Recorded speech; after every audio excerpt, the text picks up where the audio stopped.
저는 오늘 여러분께 정말 특별한 이야기를 들려드리려고 합니다. 제 이름은 박순자이고 올해 68살입니다. 남편과 사별한 지 벌써 10년이 넘었고 두 아들은 각자 가정을 꾸려 잘 살고 있습니다. 그런데 제 인생에 예상치 못한 일이 일어났습니다. 바로 사랑이라는 감정이 다시 찾아온 것입니다. 처음 김철수 씨를 만난 건 동네 경로당에서였습니다. 그분도 배우자를 잃고 혼자 지낸 지 5년이 넘었다고 했습니다. 일어난 살이 그분은 여전히 정정하셨고 무엇보다 따뜻한 미소가 인상적이었습니다. 우리는 바둑을 두면서 자연스럽게 가까워졌고 어느새 서로에게 없어서는 안 될 존재가 되어 있었습니다. 문제는 제 큰아들 민수였습니다. 민수는 45살의 대기업 부장으로 세상 물정에는 밝지만 어머니의 마음은 전혀 이해하지 못했습니다. 제가 김 씨와 자주 만난다는 걸 알게 된 민수는 펄쩍 뛰었습니다. 어머니 나이에 무슨 연애냐며 아버지 얼굴에 먹칠하는 거냐며 소리를 질렀습니다. 저는 조용히 말했습니다. 아버지는 내가 평생 사랑했고 지금도 사랑하는 사람이라고 하지만 아버지도 내가 혼자 외롭게 사는 걸 원하지 않으실 거라고요. 민수는 듣지 않았습니다. 주변에서 뭐라고 하겠냐며 자기 체면이 말이 아니라며 불같이 화를 냈습니다. 그날 밤 저는 잠을 이룰 수 없었습니다.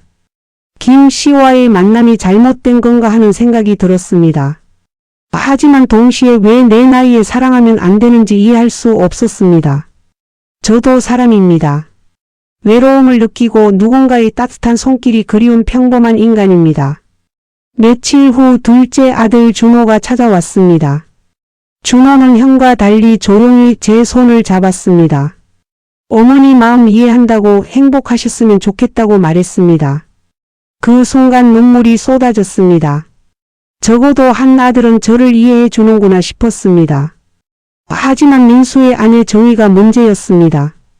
정희는 시어머니가 재혼하려는 게 아니냐며 노골적으로 재산 걱정을 했습니다.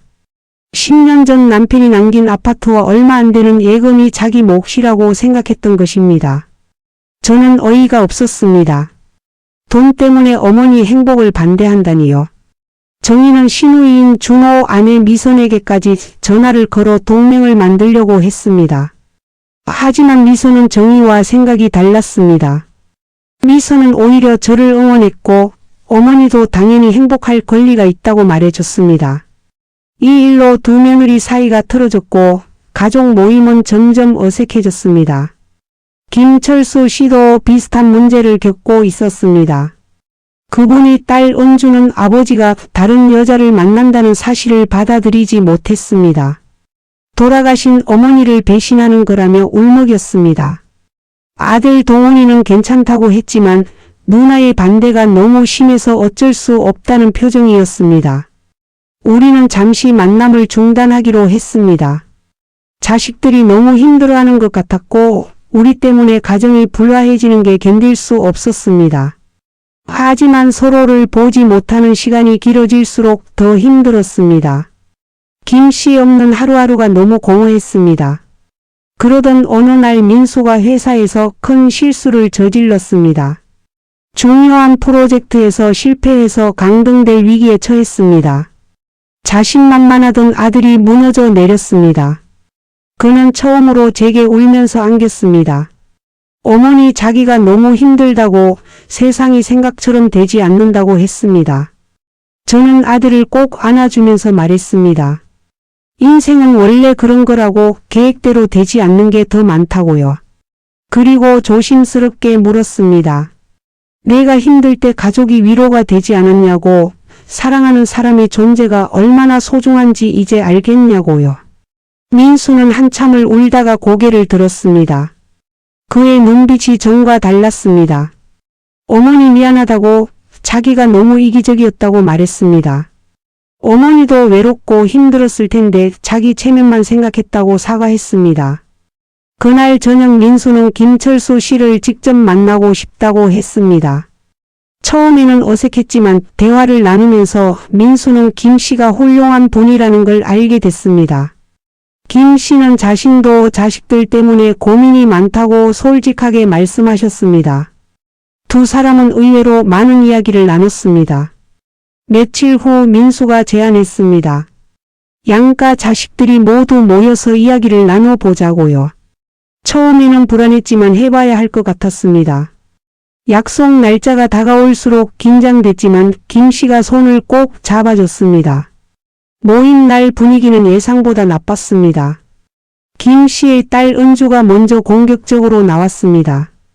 아버지 재산이 어떻게 되는 거냐고, 혹시 재혼하려는 거냐고 직설적으로 물었습니다. 저는 당황했지만 침착하게 대답했습니다.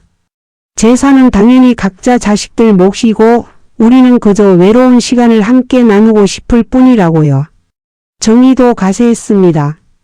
주변에서 수군거린다고, 나이 든 사람들끼리 연애한다고 웃는다고 했습니다. 저는 화가 났습니다. 그래서 당당하게 말했습니다. 웃고 싶으면 웃으라고, 내 인생은 남들 시선 때문에 포기할 만큼 가볍지 않다고요. 그때 준호가 입을 열었습니다. 형수님 그만하시라고, 어머니도 행복할 권리가 있다고 말했습니다. 미선도 거들었습니다. 우리가 부모님 인생을 좌지우지할 권리는 없다고 했습니다. 민수도 동의했습니다. 자기도 처음에는 반대했지만 생각이 바뀌었다고 말했습니다. 김 씨의 아들 도훈이도 누나에게 말했습니다. 누나도 이제 엄마 없이 20년을 살았다고, 아버지가 얼마나 외로웠을지 생각해봤냐고 했습니다. 은주는 울기 시작했습니다. 자기도 알지만 엄마 생각만 하면 너무 서러워서 받아들이기 힘들다고 했습니다. 저는 은주에게 다가가 손을 잡았습니다. 나도 남편을 잃은 사람이라 내 마음을 안다고, 하지만 돌아가신 분들은 우리가 행복하기를 바라실 거라고 말했습니다. 은주는 한참을 울다가 고개를 끄덕였습니다. 그날 이후 분위기가 조금씩 바뀌었습니다. 자식들이 완전히 찬성하는 건 아니었지만 적어도 반대는 하지 않았습니다. 김 씨와 저는 다시 만나기 시작했고 이번에는 떳떳했습니다. 어느 일요일 우리는 함께 등산을 갔습니다. 산을 오르면서 김 씨가 제 손을 잡았습니다. 68과 71살의 연인의 손을 잡고 산을 오르는 모습이 누가 봐도 우스울지 모릅니다. 하지만 우리는 행복했습니다. 정상에 올라 김 씨가 말했습니다. 이렇게 누군가와 함께 있다는 게 얼마나 감사한 일인지 모르겠다고요. 저도 고개를 끄덕였습니다. 나이가 들수록 혼자라는 게 얼마나 무서운 일인지 알게 된다고 말했습니다. 하산길에 우리는 많은 이야기를 나눴습니다. 각자의 젊은 시절, 배우자와의 추억, 자식 키우며 겪은 일들을 공유했습니다. 슬픈 이야기도 있었고 웃긴 이야기도 있었습니다. 무엇보다 서로를 이해하게 됐습니다. 집에 돌아와서 민수에게 전화가 왔습니다. 어머니 오늘 즐거우셨냐고 물었습니다. 저는 대답했습니다. 정말 오랜만에 이렇게 행복했다고요. 민수는 다행이라며 앞으로 자주 만나시라고 했습니다. 그 말 한마디에 눈물이 났습니다.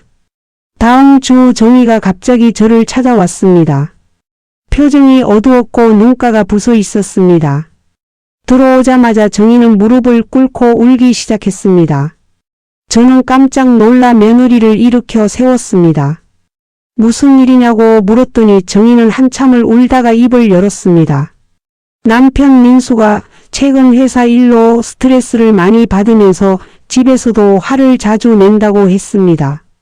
정희 자신도 시어머니인 저를 대하는 태도가 잘못됐다는 걸 뒤늦게 깨달았다고 했습니다. 사실 정희는 친정어머니를 일찍 여의었고 어머니에 대한 그리움이 컸다고 했습니다. 시어머니가 다른 남자를 만난다는 사실이 마치 자기마저 버림받는 것 같아서 견딜 수 없었다고 고백했습니다. 저는 정희를 꼭 안아줬습니다. 미안하다고 말했습니다. 며느리의 외로움을 몰랐다고, 정희도 어머니가 필요했을 텐데 자기 행복만 생각했다고 사과했습니다. 정희는 더 세게 울었습니다.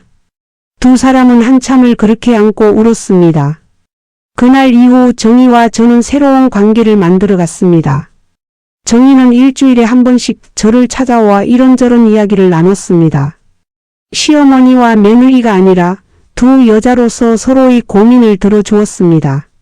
정희는 남편과의 문제를 털어놓았고 저는 인생 선배로서 조언을 해줬습니다.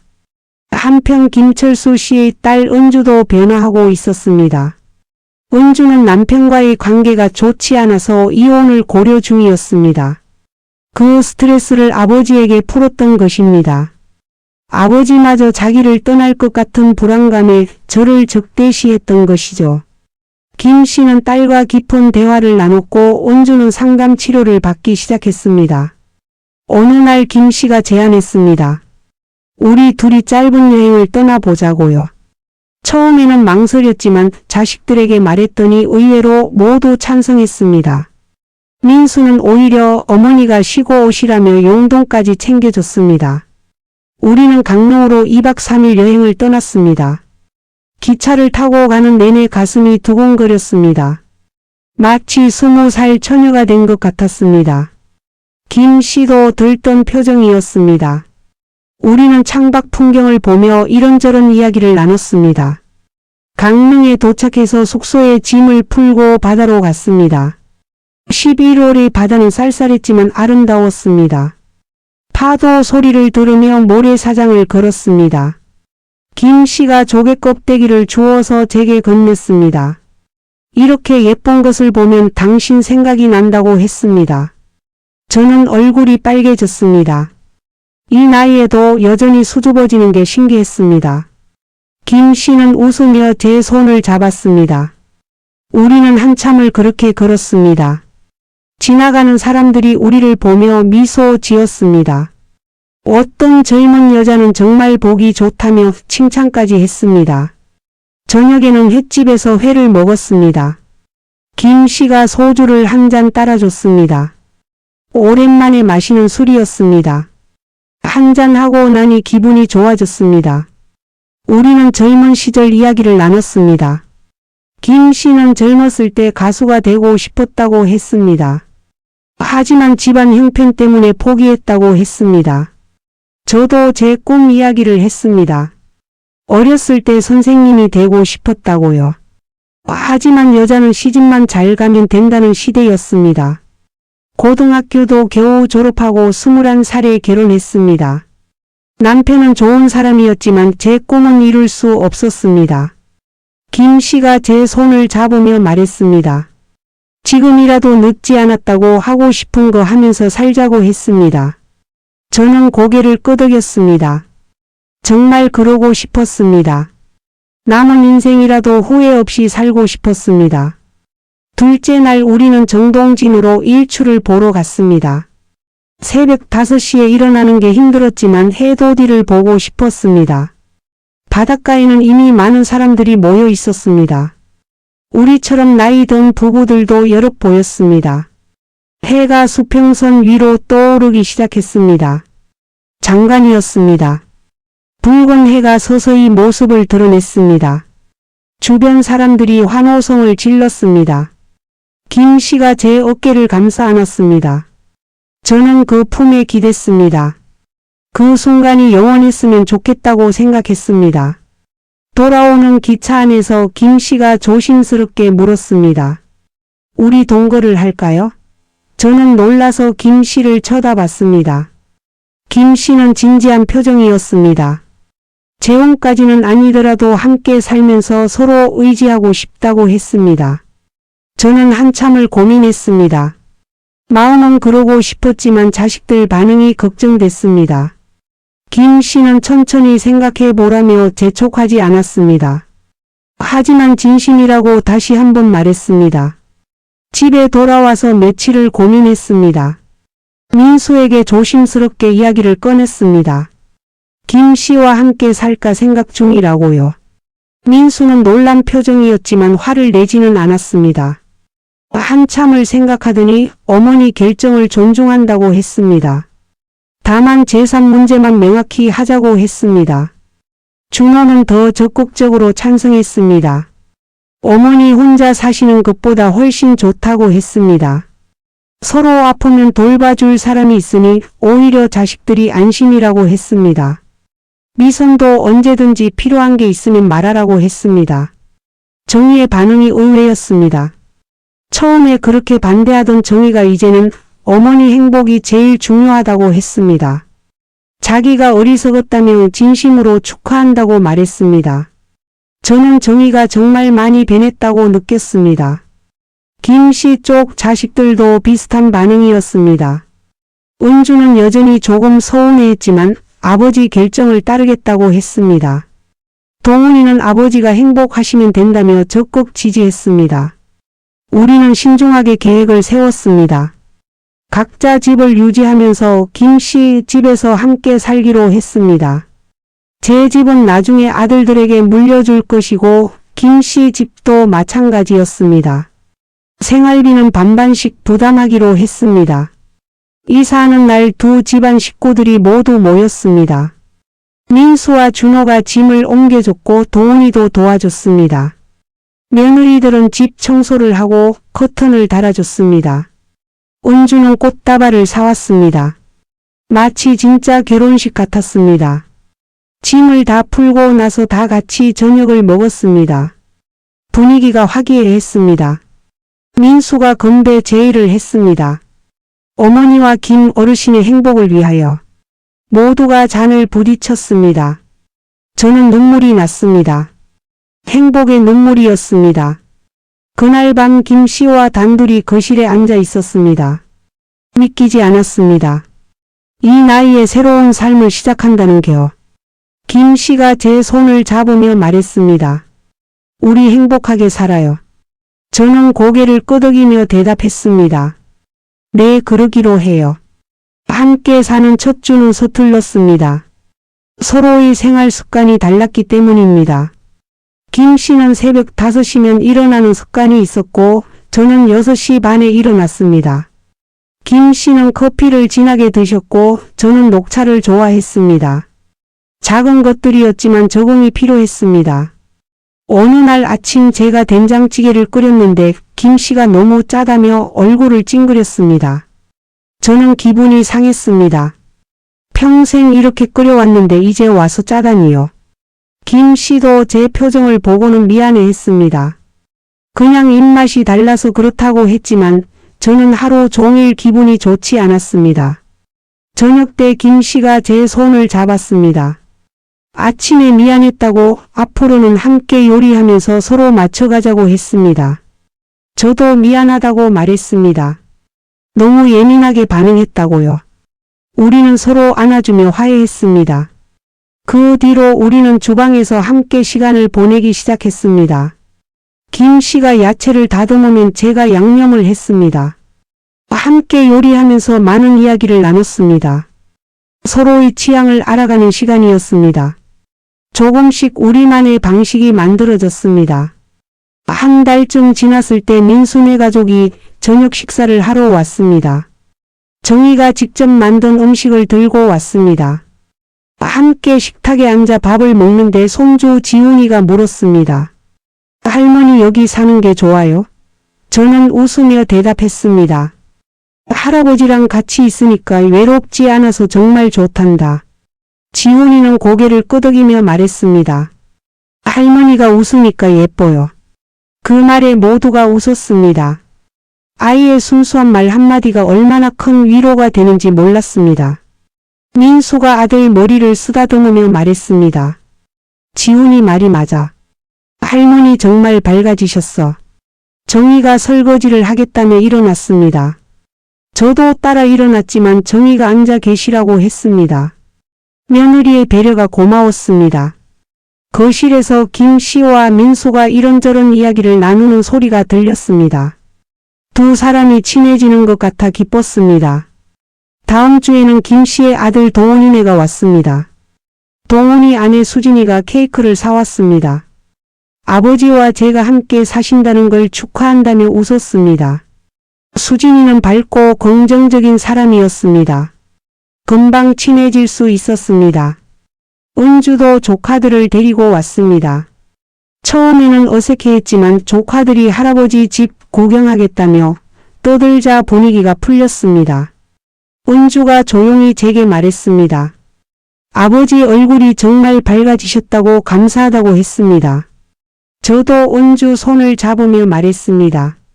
네, 아버지 덕분에 나도 행복하다고요. 계절이 바뀌어 겨울이 왔습니다.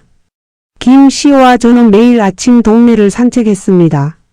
손을 잡고 걸으면서 이런저런 이야기를 나눴습니다. 동네 사람들도 우리를 보며 인사했습니다.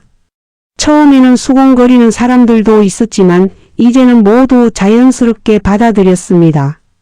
경로당 친구들도 축하해 줬습니다.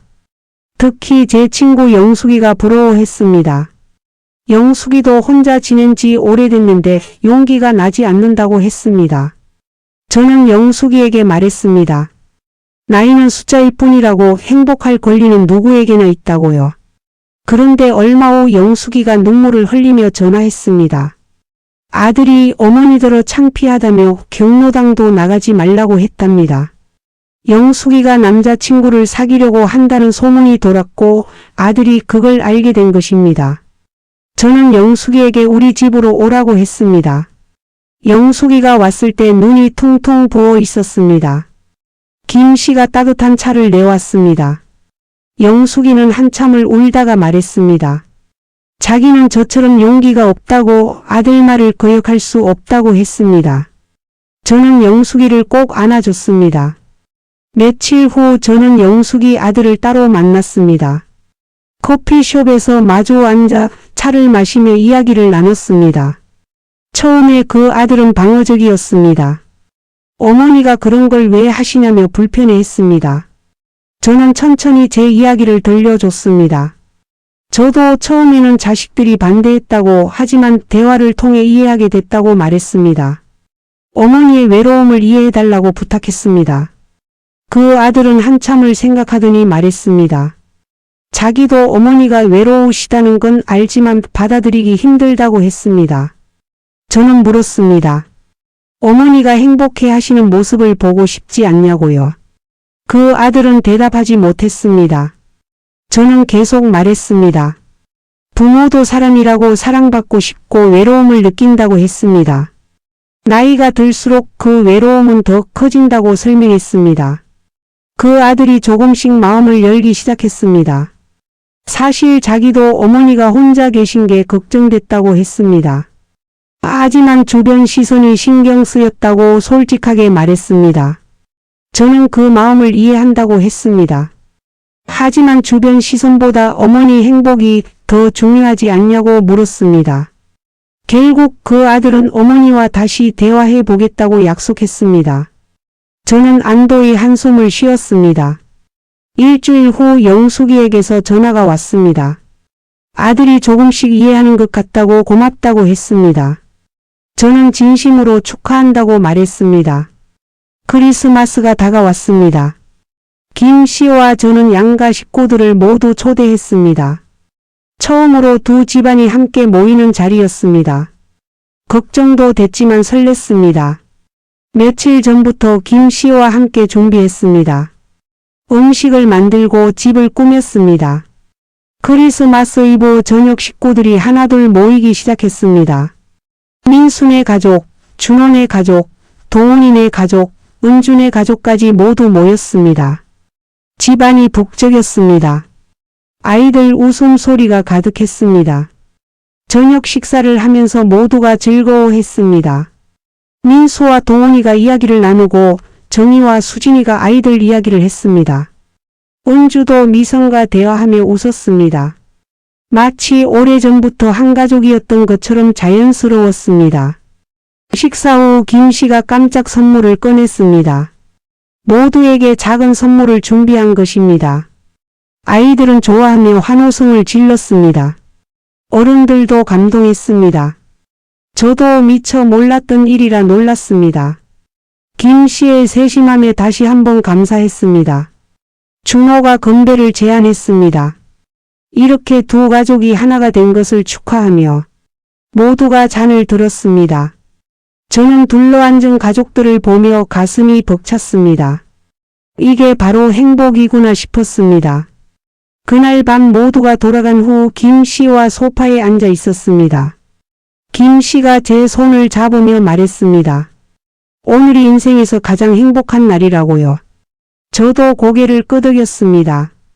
정말 그랬습니다. 우리는 한참을 아무 말 없이 앉아 있었습니다. 말이 필요 없었습니다. 새해가 밝았습니다. 김 씨와 저는 일출을 보러 바닷가로 갔습니다. 민수네 가족도 함께 갔습니다. 새벽 공기는 차가웠지만 마음은 따뜻했습니다. 해가 떠오를 때 모두가 소원을 빌었습니다. 저는 이 행복이 오래 지속되기를 빌었습니다. 그런데 2월 어느 날 김 씨가 갑자기 쓰러졌습니다. 아침 산책을 하다가 어지럽다며 주저앉은 것입니다. 저는 급에 진료 구급차를 불렀습니다. 병원으로 가는 내내 김 씨 손을 꼭 잡고 있었습니다. 제발 아무 일 없기를 빌었습니다. 응급실에서 기다리는 시간이 너무 길었습니다. 동훈이와 은주가 달려왔습니다. 민수와 준호도 왔습니다. 모두가 걱정스런 표정으로 기다렸습니다. 의사가 나왔을 때 저는 다리에 힘이 풀렸습니다. 의사는 뇌졸 중 초기 증상이라고 했습니다. 다행히 빨리 발견해서 큰 문제는 없을 것 같다고 했습니다. 하지만 입원 치료가 필요하다고 했습니다. 저는 그 자리에서 울음을 터뜨렸습니다. 안도의 눈물이었습니다. 김 씨는 2주일간 입원했습니다. 저는 매일 병원에 가서 간호했습니다. 동훈이와 은주도 번갈아가며 왔습니다. 제 아들들도 퇴근 후에 들렀습니다. 김 씨는 미안해했습니다. 다들 고생시킨다고 했습니다. 저는 김 씨 손을 잡으며 말했습니다. 무슨 소리냐고 이럴 때 서로 돕는 게 가족이라고 했습니다. 김 씨가 눈물을 글썽였습니다. 당신을 만나서 정말 행복하다고 말했습니다. 저도 눈물이 났습니다. 퇴원하는 날 동훈이가 말했습니다. 아버지 건강을 위해서라도 규칙적인 생활이 필요하다고 했습니다. 병원에서도 운동과 식단 관리를 강조했습니다. 저는 김 씨를 더 잘 돌보겠다고 다짐했습니다.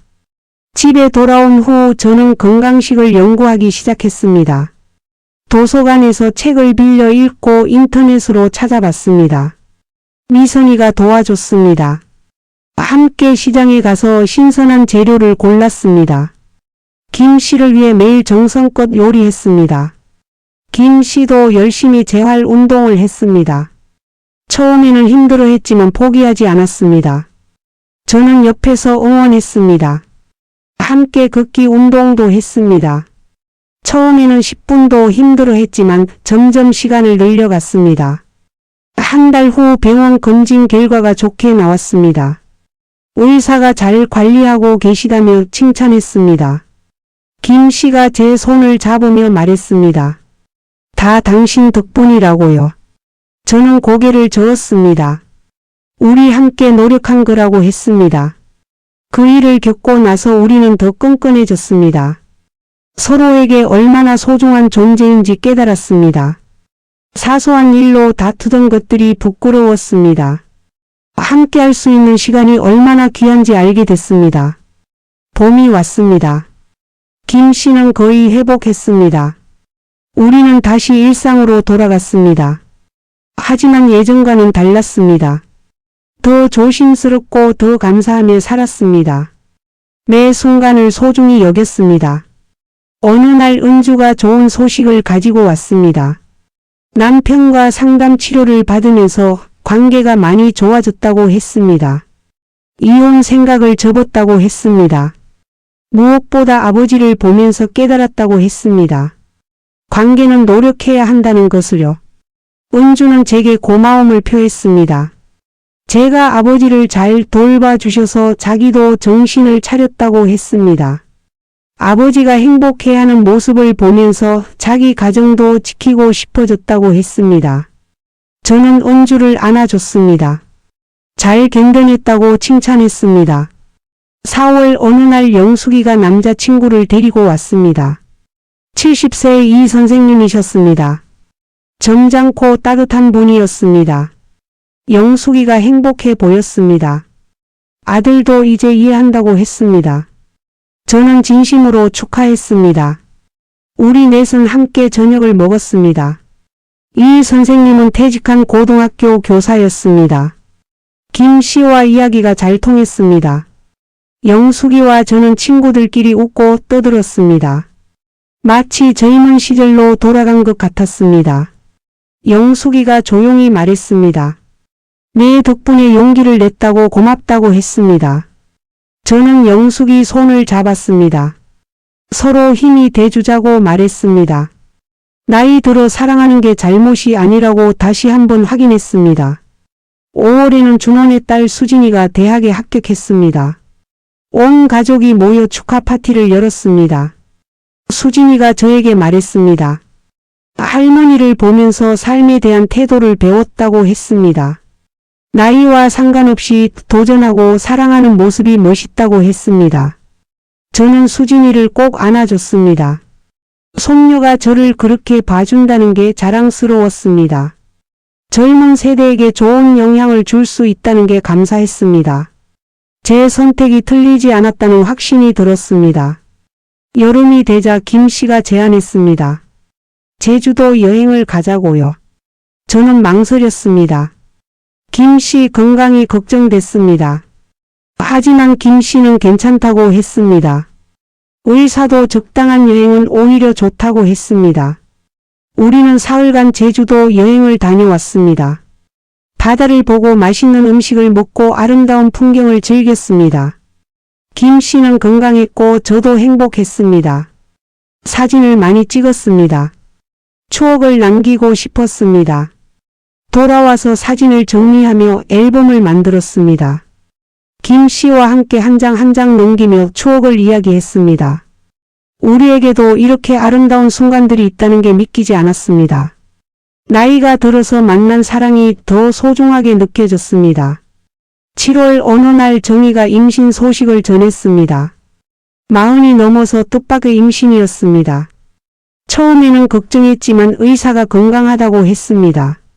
온 가족이 기뻐했습니다. 새 생명이 온다는 소식에 모두가 들떠 있었습니다. 정희가 제게 부탁했습니다. 출산 후 산후조리를 도와달라고요. 저는 흔쾌히 그러겠다고 했습니다. 며느리와의 관계가 이렇게 좋아질 줄 몰랐습니다.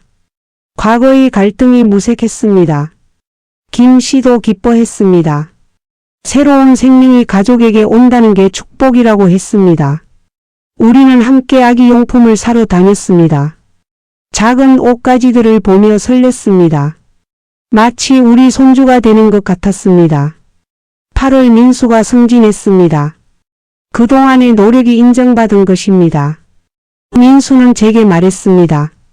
어머니가 행복해지시면서 자기도 마음이 편해졌다고 했습니다. 더 이상 어머니 걱정을 하지 않아도 돼서 일에 집중할 수 있었다고 했습니다. 저는 아들이 자랑스러웠습니다. 처음에는 반대했지만 결국 이해해준 아들이 고마웠습니다. 가족이란 이렇게 서로 이해하고 배려하며 함께 성장하는 것이라는 걸 깨달았습니다. 가을이 깊어갔습니다. 김 씨와 저는 단풍 구경을 다녀왔습니다. 내장산의 붉은 단풍이 정말 아름다웠습니다. 우리는 천천히 산책로를 걸으며 이야기를 나눴습니다. 함께한 지 1년이 되어 간다는 게 믿기지 않았습니다. 김 씨가 말했습니다. 이 1년이 인생에서 가장 행복한 시간이었다고요. 저도 같은 마음이었습니다. 68살에 다시 찾아온 사랑이 이렇게 달콤할 줄 몰랐습니다. 매일이 감사했고 매 순간이 소중했습니다. 10월 말 정희가 건강한 아들을 낳았습니다. 저는 산후조리원에 매일 갔습니다. 정희를 돌보고 손주를 안아줬습니다. 작은 생명을 품에 안았을 때 눈물이 났습니다. 이렇게 새로운 시작을 볼 수 있다는 게 감사했습니다. 민수가 아기 이름을 지었습니다. 사랑할 애자를 써서 미네라고 지었습니다. 할머니를 보면서 사랑의 소중함을 배웠다고 했습니다. 저는 그 말에 또 울었습니다. 제 선택이 손주에게까지 좋은 영향을 줄 몰랐습니다. 김 씨도 산후조리원을 자주 찾았습니다. 아기를 보며 행복해했습니다. 동훈이가 농담으로 말했습니다. 아버지도 정손주 보시겠네요. 김 씨는 웃으며 그러면 좋겠다고 했습니다. 우리는 미래를 꿈꿀 수 있었습니다. 11월에는 온준의 딸이 결혼했습니다. 결혼식에 양가 식구들이 모두 참석했습니다. 이제는 정말 한 가족이 된 것 같았습니다. 신부가 저에게 말했습니다. 할머니 덕분에 진정한 사랑을 배웠다고 했습니다. 결혼식 피로연에서 온주가 제 손을 잡았습니다. 딸아이에게 좋은 본보기가 돼주셔서 감사하다고 했습니다.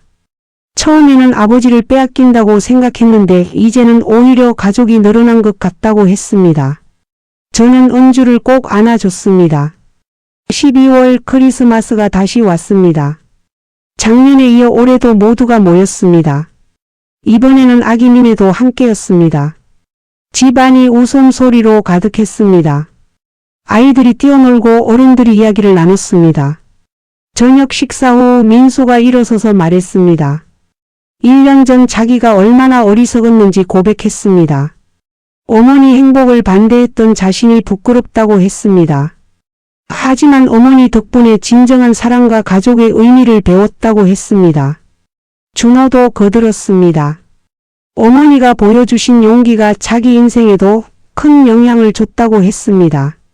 나이와 상관없이 행복을 추구할 권리가 있다는 걸 배웠다고 했습니다. 두 아들의 말에 저는 또 눈물을 흘렸습니다. 동훈이가 아버지를 보며 말했습니다. 아버지가 이렇게 행복해 하시는 모습을 처음 봤다고 했습니다. 어머니 돌아가신 후 10년 동안 걱정만 했는데 이제 안심이라고 했습니다. 김 씨는 아들 손을 잡으며 고맙다고 말했습니다. 은주도 눈물을 글썽이며 말했습니다. 처음에는 정말 받아들이기 힘들었다고 솔직하게 고백했습니다. 하지만 아버지를 보면서 자기 결혼 생활도 되돌아보게 됐다고 했습니다. 관계에는 끊임없는 노력이 필요하다는 걸 배웠다고 했습니다. 정희가 아기를 안고 일어났습니다. 시어머니께 정말 감사하다고 말했습니다. 처음에는 오해와 편견으로 대했지만 시어머니가 먼저 손을 내밀어 주셨다고 했습니다. 진정한 어머니의 사랑을 배웠다고 말하며 울었습니다. 미선도 말했습니다. 어머니를 보면서 삶에 대한 태도를 배웠다고 했습니다. 나이가 들어도 도전하고 사랑할 수 있다는 것을 보여주셔서 감사하다고 했습니다. 자기도 그렇게 살고 싶다고 했습니다. 수진이도 장인 어른을 보며 배운 게 많다고 했습니다. 가족을 대하는 태도와 배려심을 담고 싶다고 했습니다. 김 씨는 머쓱해하며 웃었습니다. 하지만 그 눈빛에는 행복이 가득했습니다. 모두의 이야기를 듣고 저는 일어섰습니다. 떨리는 목소리로 말했습니다. 1년 전 이 결정을 내릴 때 정말 힘들었다고 하지만 후회하지 않는다고 말했습니다. 사랑에는 나이가 없다는 것을 증명하고 싶었다고 했습니다.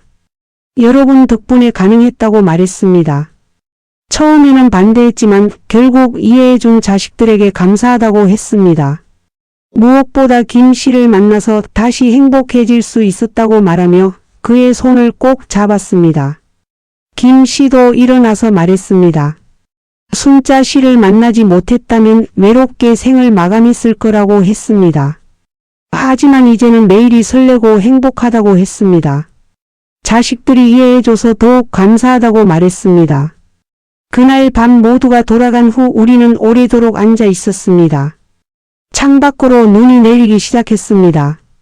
하얀 눈송이들이 거리를 덮어갔습니다. 김 씨가 제 어깨에 머리를 기댔습니다. 저도 그의 품에 안겼습니다. 우리는 아무 말도 하지 않았습니다. 말이 필요 없었습니다. 함께 있다는 것만으로 충분했습니다. 따뜻한 거실에서 눈 내리는 풍경을 바라보며 우리는 행복을 느꼈습니다. 새해가 다가오고 있었습니다. 또 다른 1년이 시작될 것입니다. 앞으로 무슨 일이 있을지 모릅니다. 어려움도 있을 것이고 힘든 순간도 올 것입니다. 하지만 우리는 함께 이겨낼 수 있을 것입니다. 저는 깨달았습니다. 나이는 정말 숫자일 뿐이라는 것을요. 예손이든 일흔이든 80이든 사랑할 수 있고 행복할 수 있습니다. 중요한 건 용기입니다. 주변 시선을 두려워하지 않는 용기, 자신의 행복을 선택하는 용기 말입니다. 김 씨가 조용히 말했습니다. 내년에도 우리 함께 행복하게 살아요. 저는 고개를 끄덕이며 대답했습니다. 물론이죠. 우리에게는 아직 많은 시간이 남았어요. 함께 할 수 있는 모든 순간을 소중히 여기며 살아가요. 창밖의 눈은 계속 내렸습니다. 세상을 하얗게 덮어가는 눈처럼 우리의 과거도 조용히 덮여갔습니다. 아픔도 외로움도 모두 지나갔습니다. 이제 남은 건 사랑과 행복뿐이었습니다. 저는 이 이야기를 듣는 여러분께도 말하고 싶습니다. 사랑에는 정말 나이가 없습니다. 50이든 60이든 70이든 80이든 사랑할 자격이 있습니다. 행복해질 권리가 있습니다. 두려워하지 마세요. 주변의 시선이 무섭다면 저를 생각하세요. 저도 처음에는 무서웠습니다. 하지만 용기를 냈고 지금 이렇게 행복합니다. 여러분도 할 수 있습니다. 자신의 행복을 위해 용기를 내세요. 자식들이 반대한다면 대화하세요. 진심을 전하세요. 시간이 걸리더라도 결국에는 이해할 것입니다. 부모의 행복을 진심으로 바라지 않는 자식은 없습니다. 인내심을 가지고 기다리세요. 김 씨의 손을 잡으며 저는 생각했습니다. 이 모든 것이 꿈만 같다고요. 하지만 이건 현실입니다. 68살 박순자의 새로운 인생입니다. 사랑으로 가득한 아름다운 인생 말입니다. 여러분의 인생도 그럴 수 있습니다. 나이는 핑계가 될 수 없습니다. 지금 이 순간부터 새로운 시작을 하세요. 사랑하고 행복하세요. 그것이 우리에게 주어진 권리이자 의무입니다. 인생은 한 번뿐입니다. 후회 없이 사세요.